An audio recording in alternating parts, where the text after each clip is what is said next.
Tignan nyo mga ka-momentum. Kita namin to dito. Wala dito sa clinic ni ma'am. And soon, we will share their Facebook page pag nagkaroon na po. Kasi ito pong kanilang unit ay wala pa pong laman. Yan. At yun na nga po yung ginagawa natin. And mga ka-momentum, dyan, hanggang dito po yan. So, ayan. At kitang-kita nga po dito sa kanilang isang bintana itong ganda. Ang ganda ng BGC. Ano? Tignan mo guys. Diba may Mac store? Dito may NAC. Anyway. So, ayan. Let's continue lang mga ka-momentum. Ito pong ating ginagawang design for Ma'am Aubrey's clinic. So, we will know. Ayan. Kami lang din dito, guys. So, ayan. Again, ayan. Ito.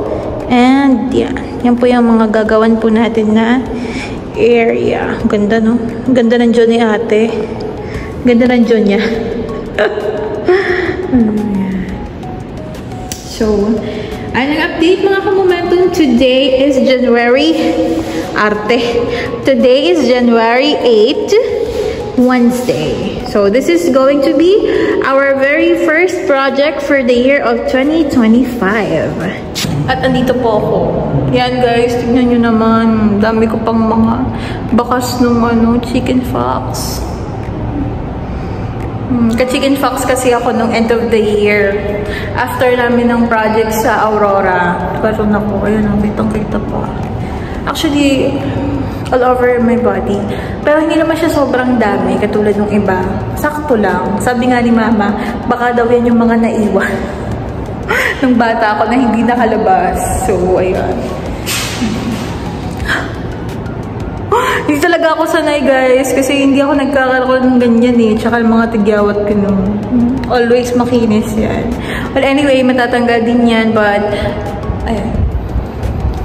Yan na po yung ginagawa natin for our client here at Avida Cityplex. Okay? Soho Tower 2. So ayan. Mapapanood niyo po ito siguro mga February, March.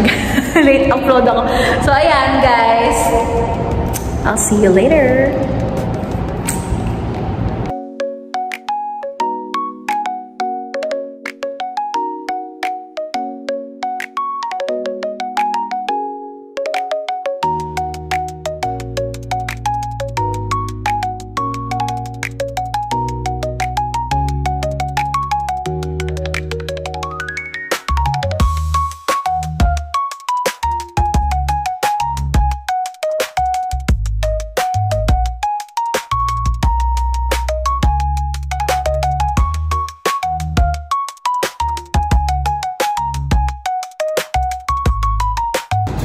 Guys, quick update.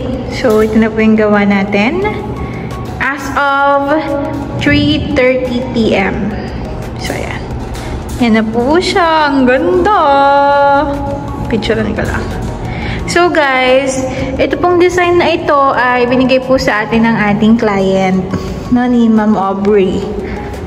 So, ito po yung gusto nilang design for their aesthetic clinic. So, ayan. Yan naman po yung ginawa natin. Tapos, guys, hanggang dito po yan. Up to here. So, makikita po natin mamaya yung pinakakalabasan niya po. So, if you want to visit them, mga ka-momentum, I will include their Facebook page in our caption kapag nalaman ko na po yung Facebook page nila. Kasi as of the moment is, nakita nyo naman po, super wala pa pong gamit. So, hindi pa po sila, kumbaga, operating. So, ayan. With that being said, mga ka-momentum, we will now continue our time-lapse. Siguro pag nag-i-start na tayo dito. Okay?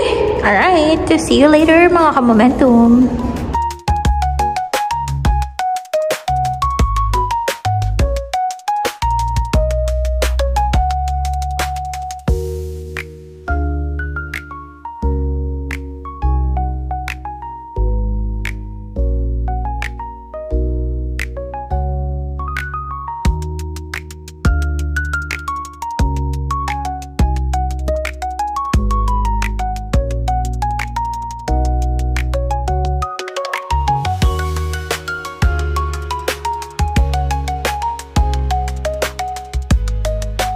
Update. As of 6 PM na. Ay, 6 PM na ba? Almost. So, ito na po yung gawa natin. Yan. Actually, kakabura ko lang ng mga guide. Mga guide. Ito na po yung ginagawa, diba? Anyway, videohan ko lang ito na maayos. Tapos maya-maya tapos na po ito mga kamamento.